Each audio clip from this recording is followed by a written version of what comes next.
Nos acompaña a esta hora la doctora Jessica Jaramillo, patrocinadora de la denuncia de remoción en contra del alcalde Jorge Yunda. Jessica, ¿cómo está? Muy buenas tardes. Buenas tardes, Gisela. Muchas gracias. Un saludo para quienes nos escuchan a esta hora de la tarde. Muchísimas gracias a usted por acompañarnos. Doctora, como mencionaba, pues se presentaron los alegatos del alcalde Jorge Yunda, lo presentaron sus abogados frente al contencioso electoral. Son 4 los argumentos que la defensa de Yunda pretende utilizar para detener la remoción justamente del alcalde. El primero dice que el Consejo Metropolitano está integrado por 21 concejales y el alcalde, por lo tanto, para aprobar la remoción era necesario pues 15 de los 21 votos y no 14 como se obtuvieron para aprobar dicha resolución. ¿Por qué la remoción del alcalde se dio con 14 votos a favor y no con 15, como están alegando que eran los que se necesitaban? Bueno, creo que es importante un poco leer el contexto y sobre todo leer bien la norma. La norma en el artículo 336 del COTAD dice claramente que para el cálculo de manera obligatoria se considerará como parte integrante a los ejecutivos del gobierno autónomo descentralizado, es decir, al alcalde, de conformidad con la ley, excepto, dice, y aquí la norma es clarísima, dice, salvo el caso de que el ejecutivo sea el denunciado. En este caso, el ejecutivo es el denunciado. Por tanto, no habría necesidad de contarlo o contabilizarlo dentro de este cálculo al alcalde de Quito. Por lo tanto, el número que se necesita para poder aplicar la remoción, ¿no es cierto?, aprobar la remoción, es de los 2/3. Esto es 14 votos de los 21 que tiene el Consejo Metropolitano, porque la norma es clarísima, ahí no hay lugar siquiera a interpretaciones. Entonces, según usted, la ley es clara en que este no sería un argumento con sustento para declarar la ilegalidad de la remoción. No sería un argumento con sustento porque además la defensa del señor Yunda lo que está indicando es que debía principalizarse la alterna del doctor Guarderas, lo que no corresponde, porque el doctor Guarderas nunca ha recibido un encargo formal en su condición de vicealcalde, ¿no? Nunca ha recibido un encargo formal de la alcaldía. Por lo tanto, durante la sesión, el alcalde seguía siendo el doctor Yunda, con lo cual lo que hacía el vicealcalde es simplemente dirigir la sesión en los términos en los que establece el propio COTAD, el propio artículo 336 del COTAD. Ahora, el segundo argumento, doctora, es una supuesta ilegalidad en la principalización de la alterna del concejal Mario Granda, Paulina Isurieta, ¿no? Que según los abogados de Yunda, pues Granda no firmó la carta de autorización de su participación en la sesión del Consejo. La defensa del alcalde también sostiene que no hay secretario titular en el Consejo Metropolitano y que esto provocaría pues la nulidad de la sesión en la que se concretó la remoción del alcalde Yunda. ¿Qué es lo que sucede ahí? ¿Considera que en este caso se cometieron irregularidades o no? A ver, yo creo que ahí hay que dejar claras las cosas, ¿no? El doctor Granda, que es concejal, lamentablemente se encuentra en una situación muy delicada de salud, se encuentra internado en una UCI, entiendo que induciva a coma, con lo cual obviamente eso deja la imposibilidad, él no puede firmar ningún documento. Que aparezca un documento firmado por él habría sido una ilegalidad o un fraude procesal, como lo quieren señalar. Sin embargo, eso no existió. Lo que existió es la comunicación formal indicando que debe principalizarse la alterna, por lo que hay un evento que se llama de caso fortuito o fuerza mayor, es decir, que es un evento al que no se ha podido resistir el concejal Granda y por lo cual se encuentra en un estado de salud muy delicado, con lo cual, obviamente, la norma justifica este tipo de cosas o prevé, mejor dicho, que evidentemente se pueda principalizar la alterna y para eso existe también normativa. Esta normativa indica, ¿no es cierto?, específicamente en el artículo 34 del reglamento a la LOCEP, porque los concejales también son servidores públicos, prevé que en este caso un tercero puede informar para acogerse a estos pedidos y pueda ser reemplazada por la alterna, ¿no? Que en este caso sería la concejala Paulina Isurieta, con lo cual no habría ninguna ilegalidad, porque el concejal Granda se encuentra en una condición en la que no depende de su voluntad el no poner una firma en un documento, pero la ley también ha arreglado todo eso, entonces tampoco es una opción para decir que aquí no hubo el debido proceso. Ahora, doctora, ustedes como denunciantes tuvieron la oportunidad de poder observar que el Consejo cumpla con todo el debido proceso de la remoción, además que las denunciantes son expertas en leyes, ¿no? Así es, nosotras no solamente que nos conformamos con elaborar la denuncia, ¿no? Sino que adicional a eso se hizo un seguimiento de todo el proceso, incorporando documentos, actuamos dentro del proceso de prueba, en cada providencia que nos iba siendo notificada, realizamos la contestación del caso. Y algo importante que me estaba olvidando, pero que es indispensable que se lo pueda indicar, es el asunto de la Secretaría del Consejo, que no era titular y era encargada. El COTAD habla de secretaria titular, y esto es cierto, ¿no? Pero el Tribunal Contencioso Electoral ya ha sentado precedentes en otras sentencias en donde ha dejado claro que, si bien es cierto, el secretario del GAT municipal de cualquier cantón no ostenta la calidad de titular, sino encargado, ello no es de ninguna manera, no deslegitima su actuación, porque entonces se deslegitimaría todas las actuaciones de todo el Consejo Metropolitano durante más de un año, adicionando que el único que podía presentar la terna para poder nombrar secretario es el propio alcalde metropolitano, con lo cual el alcalde, al incumplir otra vez la normativa, estaría incurriendo por su propia boca, dicho en su propio escrito, en esta normativa que le obliga a presentar la terna para poder nombrar secretario titular. Entonces ya ahí hay un precedente que ha sentado en otras consultas el propio Tribunal Contencioso Electoral, con lo cual tampoco cabe esa alegación. Ahora, doctora, uno de los 6 argumentos que presentó usted junto a la doctora Carolina Moreno en la denuncia fue el incumplimiento de las normas de participación ciudadana respecto de la obligatoriedad de informar a la Asamblea de Quito sobre la situación financiera y presupuestaria del municipio capitalino. Sin embargo, en el último alegato de la defensa de Yunda, se dice que el alcalde sí habría cumplido con su deber de convocar a la Asamblea de Quito, la cual se habría reunido de forma telemática, según informaron los abogados. Y también dijeron que existe un CD con la grabación de dicha sesión. ¿Conocían ustedes, las denunciantes, tanto la doctora Carolina Moreno como usted, Jessica Jaramillo, que existía este CD con la grabación de la Asamblea de Quito? A ver, es importante señalar que el Tribunal Contencioso Electoral no revisa el fondo, solamente revisa la forma, es decir, la procedibilidad, que se haya cumplido el derecho a la defensa y que se haya cumplido el debido proceso. Ahora bien, todo lo que tiene que ver con el fondo, con la etapa probatoria, ya se tramitó ante el propio Consejo Metropolitano, con lo cual entonces el alcalde y su abogado no pudieron probar que hayan cumplido con la normativa, porque existen convocatorias, está bien, eso lo hemos incluso nosotros anexado como prueba dentro del expediente. El problema es que en estas convocatorias que se han reunido y que constan, no está la obligación principal, que era informar a la Asamblea de Quito sobre la ejecución presupuestaria. Es decir, había que cumplir con la normativa que obliga a informar el estado de las cuentas municipales a la Asamblea de Quito, y eso no se hizo. Podían haberse reunido, pero si eso no se hacía, hay un incumplimiento. Ahora, esto no cabe dentro de esta etapa, quiere decir usted. Es decir, aquí solo se analiza la forma. Esto debió haberse presentado o tratado dentro del proceso de remoción. Ahora no cabe en esta etapa del proceso. Ahora no cabe y no se puede ingresar prueba a estas alturas del proceso. Esto es un tema clarísimo.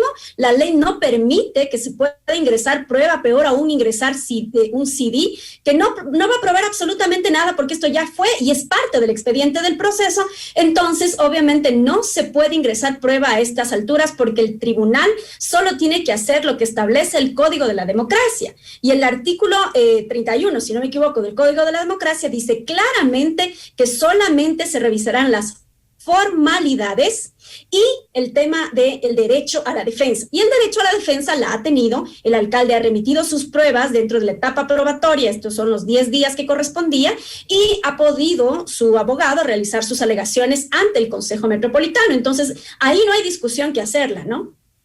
Ahora, durante la sesión, los concejales criticaron mucho la gestión de Yunda, la falta de obras y los casos de corrupción que se investigan actualmente en el municipio. Sin embargo, las causales de la remoción están fundamentadas en lo que se ha llamado como formalismos. Usted los acaba de mencionar algunos, ¿no? Con las faltas que ha tenido el alcalde en esos temas. Los argumentos de la denuncia fueron utilizados más bien como una estrategia para la remoción del alcalde, porque la ciudadanía está un poco confundida frente a eso. La gente decía, sí, lo sacan del cargo con toda razón porque está metido en un acto en una denuncia de corrupción, está siendo investigado. Sin embargo, eso no es la razón por la que se lo ha removido por parte del Consejo Metropolitano. A ver, creo que es importante también aclarar que el tema de la información respecto a la ejecución presupuestaria no es un tema menor. Y no es un tema menor porque estamos hablando de los sagrados dineros de los quiteños y las quiteñas. Uh-huh. Estamos hablando de los recursos con los cuales cuenta el municipio. Entonces, no es un tema menor porque es lo más importante para que la institución municipal pueda funcionar. Hay que saber, por ejemplo, los ciudadanos tenemos que estar enterados de en qué se invierte, cómo se invierte, para qué se invierte, cuántos contratos ha realizado con A, B o C y para qué, cuáles son los objetivos institucionales que están dentro de estas erogaciones o gasto público, que es el gasto del municipio. Entonces, nosotros sí hemos incorporado algunos elementos que tienen que ver con el presupuesto y que tienen que ver con los incumplimientos del propio alcalde, porque la información respecto a la ejecución presupuestaria no es un tema menor y eso hay que dejarlo claro. Ahora bien, nosotros presentamos 17 hechos que configuran 3 causales: la causal de incumplimiento de normas y ordenanzas, la causal de despilfarro y mal uso de recursos públicos y la causal de incumplimiento de normas de participación ciudadana. Dentro de esas 3 causales, el informe que recoge la comisión de mesa recogió solamente 7 hechos. Dentro de estos 7 hechos que configuran estas causales, solamente se mantuvieron la causal de incumplimiento en el ámbito normativo y de ley y el incumplimiento en temas de participación ciudadana. El despilfarro no fue acogido dentro del informe de la comisión de mesa precisamente porque se adujo que no se habían incorporado algunos elementos que eran vitales y que otros se encontraban dentro del proceso judicial.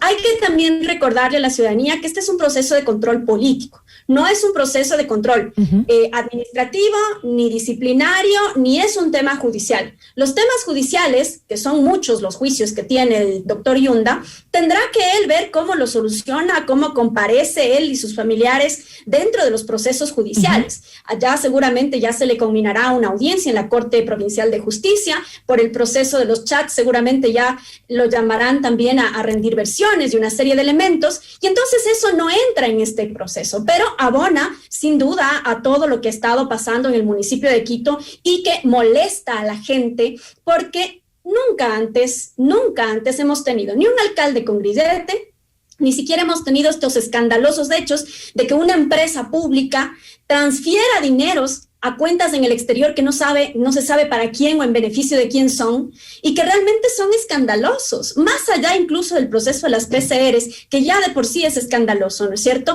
Hay otros hechos adicionales como el plan de repavimentación y que le está impidiendo el propio alcalde, ha impedido que el Consejo Metropolitano haga su tarea de control y de fiscalización, al no incluir en el orden del día, por ejemplo, toda la información relativa al plan de repavimentación. Hay informes de Quito Honesto que nosotros los agregamos al expediente también, en donde se establece que, por ejemplo, se pagaron cerca de $60 millones a una sola empresa en contrataciones concurrentes que están prohibidas por la ley, ¿no es cierto? Y esta sola empresa tenía además una alianza estratégica cuando la ley orgánica del Sistema Nacional de Contratación Pública prohíbe la subcontratación en más del 30%. Doctora, y hay un informe de la Procuraduría que también señala todas estas circunstancias. Doctora Jaramillo, ahora en el caso de que el Tribunal Contencioso ratifique la decisión tomada por el Consejo Nacional, es decir, no encuentre vicios ahí en el proceso y de paso a la remoción del alcalde Jorge Yunda, ¿usted considera como representante de este grupo de profesionales por la dignidad de Quito, como se llamaron para plantear la denuncia, considera que las cosas van a mejorar, que toda esta lista de incumplimientos, de fallas que ha tenido el alcalde, se van a superar con Santiago Guarderas a la cabeza de la alcaldía? ¿Lo consideran así? ¿Quito regresará a la dignidad?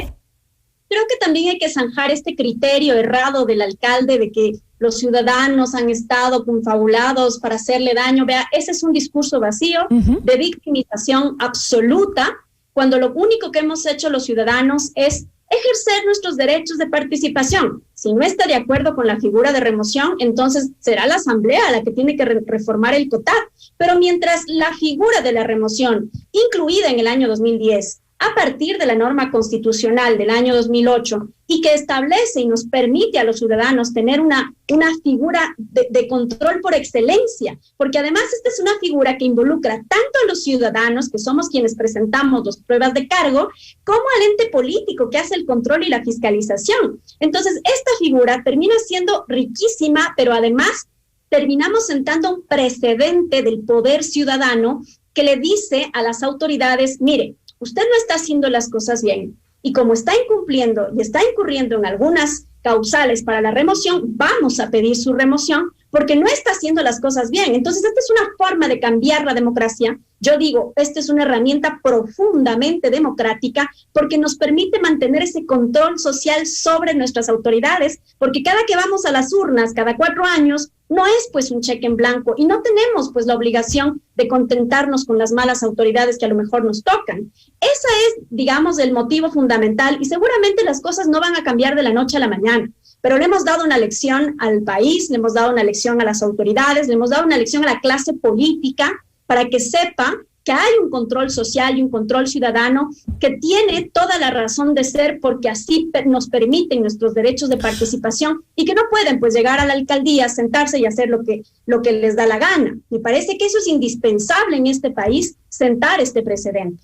Usted tiene razón en el hecho de que es un derecho de los quiteños no conformarse con una autoridad que no está funcionando y de quejarse y de emprender este tipo de procesos que están dentro de la norma de la ley. Pero también otra cosa que decía el alcalde Yunda aquí en este mismo espacio informativo era de que el tema también tiene sus tintes políticos. Usted ha sido candidata a algunos cargos de elección popular también, o sea, no es una ciudadana común tampoco, ¿no? Y eso lo tomó el alcalde Yunda como también para decir, bueno, aquí están todos detrás del cargo de la alcaldía. ¿Usted tiene intenciones políticas? A ver, yo creo que usted también me conoce, Gisela, desde hace algunos años. Yo soy una luchadora. Yo tengo una fundación en donde trabajamos temas de violencia contra las mujeres. Así es, los conozco de cerca. Sino muchísimo tiempo atrás. Y realmente, adicional a eso, hemos estado siempre pendientes de los temas de participación ciudadana, convivencia democrática. Hemos hecho el año anterior 3 veedurías ciudadanas en Quito, Cuenca y Puyo, precisamente en un proyecto que se llamó Proyecto Más Democracia en Tiempos de Emergencia. Hace algún tiempo también hicimos un proyecto de mesas por la transparencia y equidad en Manta, en Puyo y en otras zonas del país. Entonces, no es un trabajo improvisado. Esta veeduría en Quito, por ejemplo, nos permitió tener mucha información, documentos, reuniones con secretarios metropolitanos, con concejales que nos dieron toda la información del municipio. Ahora, doctora, me consta que su trabajo no es improvisado, conozco su trabajo desde hace muchos años en la lucha de la defensa de los derechos de la mujer sobre todo, pero también usted ha sido funcionaria del municipio, la llamó incluso el alcalde, la llamó resentida porque trabajó para su administración y él dijo, la tuvimos que retirar, dijo, y es una resentida. ¿Qué dice ante eso? Bueno, son expresiones de violencia política clara, ¿no? Esto raya en lo que prohíbe el Código de la Democracia respecto precisamente de nuestros derechos políticos como mujeres y como ciudadanas. Yo fui directora de mercados de Quito e intenté cambiar la situación de los mercados en la capital, pero lamentablemente me topé con un muro enorme que era precisamente esa negociación que tienen los dirigentes con el sector político que impide la intervención de la autoridad, pero que además sostiene redes de explotación a la gente más humilde del país, a la gente, de la ciudad, a la gente más humilde, al que tiene que pagar por un espacio dentro de un mercado municipal para que le dejen vender para poder llevar un pan a su casa un día. Y esas redes de explotación solamente se rompen con voluntad política. Este alcalde no tuvo la voluntad política de romper esas redes de explotación. Por eso es que el día de la sesión de remoción, los primeros que estaban apoyándole al señor Yunda son precisamente esos dirigentes tradicionales del sector del comercio, que no son todos, afortunadamente, pero son unos pocos que lamentablemente comercian y negocian con la alcaldía de turno, no solamente con el señor Yunda, con la alcaldía de turno, que les permita no tener control y que les permita mantener esos sistemas de explotación al interior. Si eso ha sido un pecado, intentar cambiar las cosas, transformar las cosas, yo creo que lo acepto, pero lo he hecho y lo he transformado y lo he trabajado desde precisamente las convicciones. Esas convicciones son, sin duda, cambiar y mejorar la vida de la gente. La política y la administración pública solo tienen que servir para cambiar y mejorar la vida de la gente. Si Con no eso me quedo, doctora. en esto, no sirve de nada la política, lamentablemente, ni la administración pública. Con eso me quedo. Muchísimas gracias, doctora. Siempre es un gusto conversar con usted. Una buena tarde. Gracias, Gisela. Un abrazo para todos. Agradecemos a la doctora Jessica Jaramillo, patrocinadora de la denuncia de remoción del alcalde Jorge Yunda. Esto es Notimundo a la Carta, siempre bien informados.